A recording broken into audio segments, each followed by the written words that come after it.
A little while ago, Amber said she's been hearing from people talking about The Fever, that this is the best movie they've watched. Oh, no.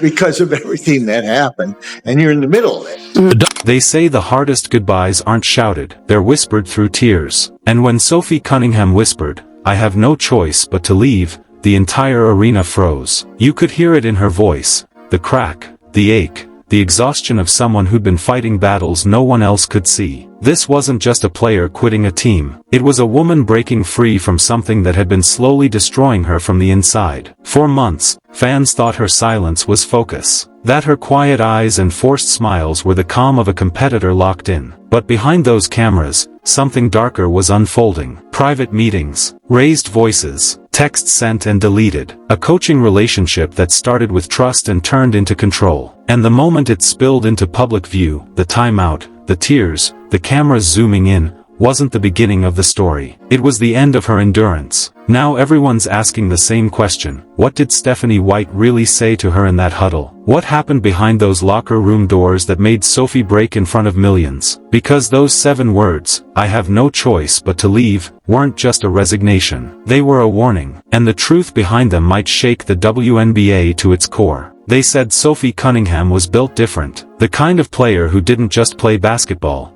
She lived it. From her college days, diving across hardwood floors for loose balls, to her rise as one of the WNBA's most passionate competitors, Sophie was the spark that made people believe in underdogs again. She wasn't the tallest. She wasn't the fastest. But she had fire, and that fire burned through everything she touched. Fans loved her for that. The way she'd hit a big three, flex at the opposing bench, and flash that fierce grin. Commentators called it swagger, but teammates knew it was her way of saying, "I belong here." She carried herself like someone who'd had to earn every inch of respect. And for a while, it worked. Then came Stephanie White, a coach known for discipline, precision, and a sharp tongue. To outsiders, she was a leader, demanding, intense, always chasing perfection. But to those inside that locker room, it felt different. One player would later describe it as walking on glass. Every mistake felt magnified. Every missed rotation was a public spectacle. At first, Sophie tried to take it. "I can handle tough love," she told a teammate during training camp. "I've been yelled at my whole life." But this was different. It wasn't coaching, it was cutting. White's words didn't just correct mistakes.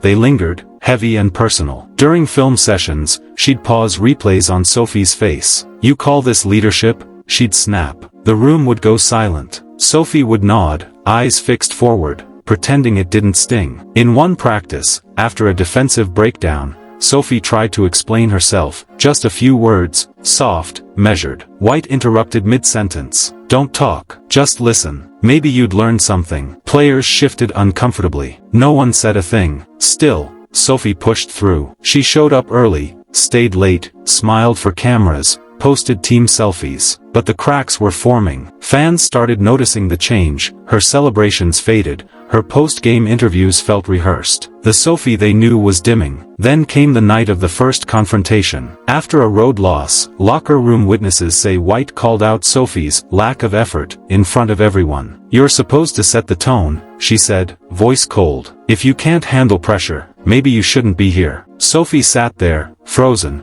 her fingers gripping the bench so tight her knuckles went white. Later, one teammate texted a friend, "You should have seen her face. She looked like she was about to shatter." Over the next few weeks, small things started leaking out. Texts, DMs, whispers. A staffer claimed he overheard White telling another assistant, "She's too emotional to lead." That phrase spread like wildfire. Too emotional. The words that women athletes have been battling for decades. Fans noticed that Sophie started posting cryptic quotes. "Some storms don't pass. They change you." Another read, "Silence is how pain protects itself." Comment sections exploded. Was she talking about the team? About White? No one knew, but everyone felt it. During one tense practice, sources say White confronted Sophie again, this time over a missed assignment. "You think effort makes up for mistakes?" she shouted. Sophie stood her ground for the first time. "I'm giving you everything I have," she said, voice trembling but steady. "What else do you want from me?" White's response was a dagger. "I want you to stop playing victim." The gym went still. You could have heard a pin drop. Sophie turned away, blinking hard. When practice ended, she didn't shower, didn't talk, just grabbed her bag and left. After that, the change was impossible to ignore. She stopped sitting near her usual teammates on flights. She kept her headphones on in the locker room. The girl who once brought laughter to every team dinner now ate alone. Meanwhile, fans online started piecing together the story. "Something's off with Sophie," one Reddit post read. "She looks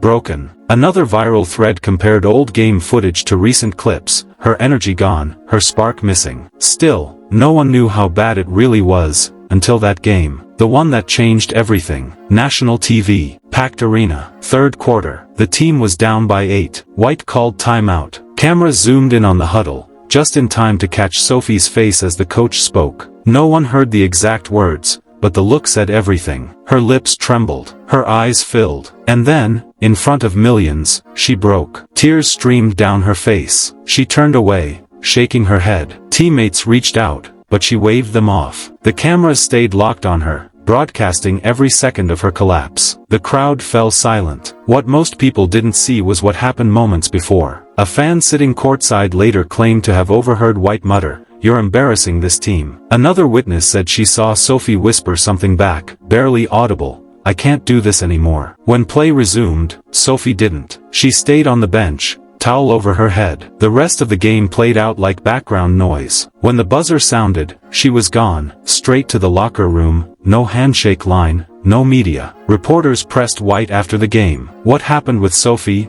one asked. Her answer was ice cold, "That's an internal matter." But the damage was done. Clips of Sophie's tears flooded social media within minutes. Fans demanded answers. Analysts debated whether White's style had crossed the line from tough love to emotional abuse. And then, in the early hours of the morning, Sophie posted a single sentence to Instagram: "Some choices aren't really choices at all." It got 1 million views in under an hour. Inside sources claim that's when team management finally got involved. Private meetings, league inquiries, PR spin in overdrive. But it was too late. The story was out. The image of Sophie Cunningham crying in that huddle had burned itself into the public conscience. One of her closest friends later said, "She used to talk about basketball like it was her heartbeat." After that night, she said it felt like poison. And the question everyone began asking, the one no one could answer, was simple. What did Stephanie White say to her in that huddle that made her whisper, "I have no choice but to leave"? Because maybe it wasn't just about words. Maybe it was about power, control, and the breaking point of a player who had finally realized that sometimes, the hardest fight isn't on the court, it's surviving the people who are supposed to lead you. In the days that followed, silence became Sophie Cunningham's loudest statement. She didn't show up for practice. She didn't answer calls. And the only thing that broke the quiet was a single text to a teammate that read, "Please don't believe everything they say about me." By then, the media storm had already swallowed the story whole. Every sports outlet, podcast, and YouTube channel had their theory. Some said she'd been benched for insubordination. Others whispered about a private altercation. But then, leaks began to surface. It started with a voice memo, a 2-minute audio clip allegedly recorded in the locker room weeks before the televised breakdown. You could hear a woman, reportedly White, saying, "I can't build a team around someone who crumbles every time things get hard." The voice was sharp, dismissive, almost cold. And then, faintly, Sophie's voice, soft, cracking, "I'm not crumbling. I'm breaking because I care." The clip spread like wildfire. Within hours, #Team Sophie was trending again. Fans flooded the Fever's official accounts, demanding an explanation. The team denied its authenticity, calling it heavily edited and taken out of context. But insiders said otherwise. "It's real," one anonymous staffer told a journalist. And it wasn't the only one. The more people dug, the uglier it got. Text screenshots circulated in private fan forums, messages from an unnamed assistant coach claiming White used Sophie as a scapegoat. Another message read, "She pushed her too far, and everyone knew it." A former teammate came forward anonymously in a podcast interview, her voice disguised. "We all saw it. Sophie was the emotional center of the team, and that threatened Stephanie." The more love Sophie got from fans, the harsher she became. That line hit differently, because fans started noticing a pattern. Photos from practices where Sophie wasn't smiling, videos where White's body language toward her seemed colder than toward anyone else. Someone even slowed down footage from that infamous timeout, zoomed in on White's lips, and claimed she said, you're done here. The video got 5 million views in a day, but the real explosion came when a private email chain leaked, allegedly from team staff. In one message, a mental health consultant warned management that a player is showing signs of severe distress related to coaching style. The name was redacted, but everyone knew who it was about. The league tried to contain the chaos. A confidential review was announced, but to fans, it felt like a cover-up. You don't need an investigation, one viral tweet said. You need empathy. Through it all, Sophie stayed silent, until the night she went live on Instagram. It wasn't long, just 3 minutes. Her eyes were red, voice trembling but steady. I'm not here to start drama, she began. But when someone tells you that your emotions make you weak, they're wrong. They make you human. She didn't name anyone, didn't blame anyone, but the subtext was impossible to miss. Sometimes strength is walking away before you lose yourself completely, she said before ending the stream abruptly. The comments section exploded. Thousands of fans typed the same 3 words: "We see you." Meanwhile, the Fever organization tried to move on. White addressed reporters, saying, "Every player has to decide what's best for them." But there was something about the way she said it, detached, almost smug, that only fueled the fire. Then came the betrayal no one expected. A local journalist published a feature citing sources close to the team, claiming Sophie's breakdown wasn't genuine, that it was a calculated performance to manipulate sympathy. The story painted her as unstable, dramatic, attention-seeking. Within hours, Sophie's close friend posted a cryptic tweet: "You have no idea how cruel people can be when they're trying to protect their power." The league stayed quiet, but fans refused to. They dug deeper, uncovering older interviews where White boasted about her no-nonsense approach, saying, "If someone can't take the heat, they can sit." What she didn't know was that a former staffer had been keeping records, notes, timestamps, screenshots. One entry read, "Coach berated Sophie in front of team, called her soft,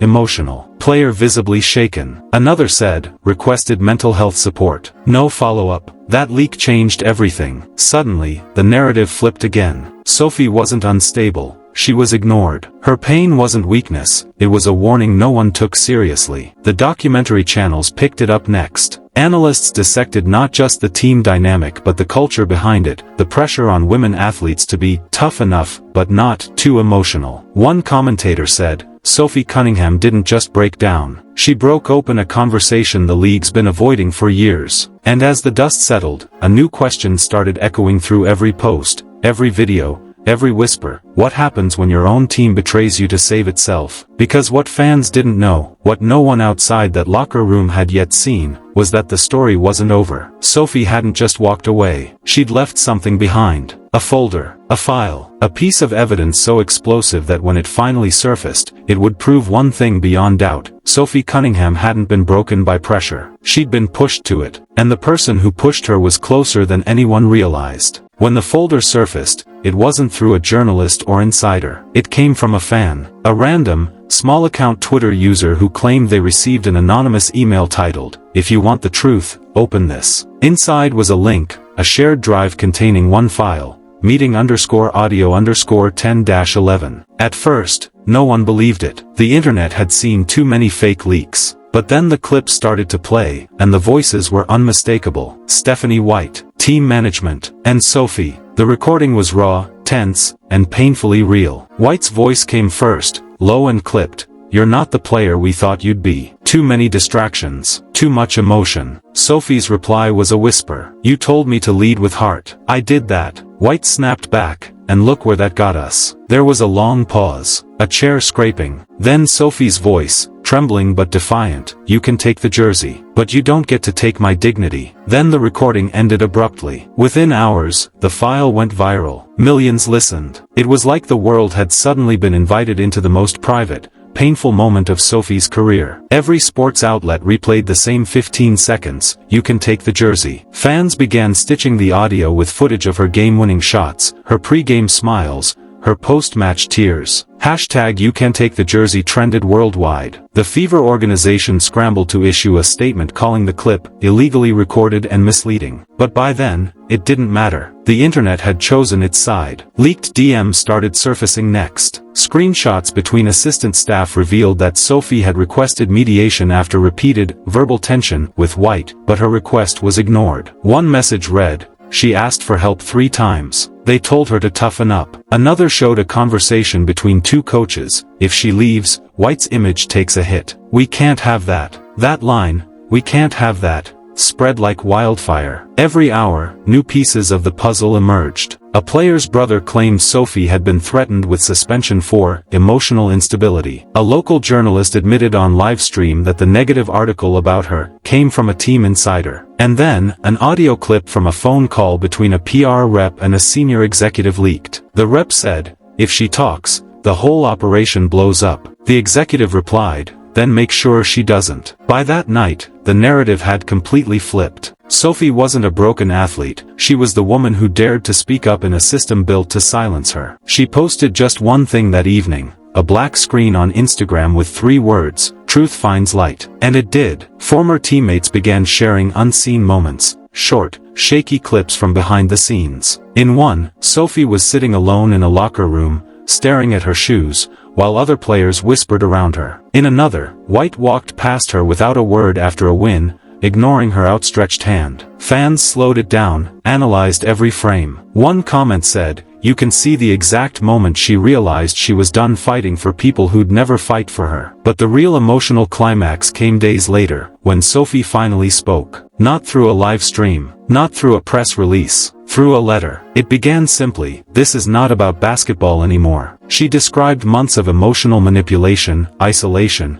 and being told that showing feeling made her weak. She wrote about sleepless nights, therapy sessions, and how every apology she tried to give was met with silence. Then came the line that silenced the internet. "They said I wasn't strong enough to stay. But the truth is, I was too strong to keep pretending." It hit harder than any headline. In the following days, Stephanie White disappeared from public view. The league confirmed a formal review, and insiders hinted she'd been asked to take time away. But no official statement could undo what the world had already heard. And yet, just when everyone thought the story was over, another file leaked, one Sophie hadn't mentioned. A confidential report from the team psychologist, written months earlier, that read, "Cunningham exhibits resilience under stress, but is repeatedly undermined by authority figures. Urgent intervention recommended." The note was signed, dated, ignored. That revelation broke something in people. Fans didn't just feel sorry, they were angry. Angry at the system, angry at the silence, angry that someone had to reach her breaking point before anyone cared. The story spread beyond sports. Morning shows, talk panels, advocacy groups, everyone was talking about it. One headline read, "When passion becomes punishment." And in the middle of it all, Sophie stayed quiet again. But this time, it wasn't silence born of fear. It was peace. She'd left behind everything they thought they could take, her team, her position, her title, but she'd kept her voice. And now, the world was using it for her. Months later, at a charity event, someone asked her if she'd ever return to basketball. She smiled, the kind of tired, knowing smile that carries both pain and strength, and said, "Maybe." But not like before. That clip went viral too. Because in the end, Sophie Cunningham's story wasn't about betrayal. It was about survival, and the quiet power of walking away when staying would mean losing yourself completely. But the whispers haven't stopped. Some claim there's one more file. A recording no one's heard yet, the final meeting between Sophie and White before she left. If it's real, it could change everything we think we know about what really happened inside that locker room. And if it ever leaks, the world might not be ready for what comes next. They told her to toughen up. They told her to stay quiet. But Sophie Cunningham's final words, "You can take the jersey, but you don't get to take my dignity," still echo louder than anything her coach ever said. And now, the world is left staring at the wreckage, asking the same haunting question, what did Stephanie White really do behind closed doors? Because here's what's confirmed. The audio was real, the leaks were traced back to inside sources, and the mental health memo wasn't just ignored, it was deleted from the official record 2 days before Sophie left. Deleted by someone with admin clearance. And that someone? Sources say it wasn't White. It was someone even higher. In the next video, we're going to play the unreleased call between Sophie and a former teammate, the one that's been circulating privately in fever circles. In that call, Sophie allegedly admits, "They wanted me gone long before I broke down. They were planning it." If that's true, it means everything we thought we knew about her exit, every headline, every official statement, was a cover-up from day one. So here's the question. Do you want to hear that call? Do you want the real story the league doesn't want you to know? Comment, play the call, if you're ready for the next chapter. Because this might be the end of one battle, but what's coming next could expose the biggest betrayal women's basketball has ever seen. And when that final recording drops, it won't just rewrite Sophie's story. It'll rewrite everything.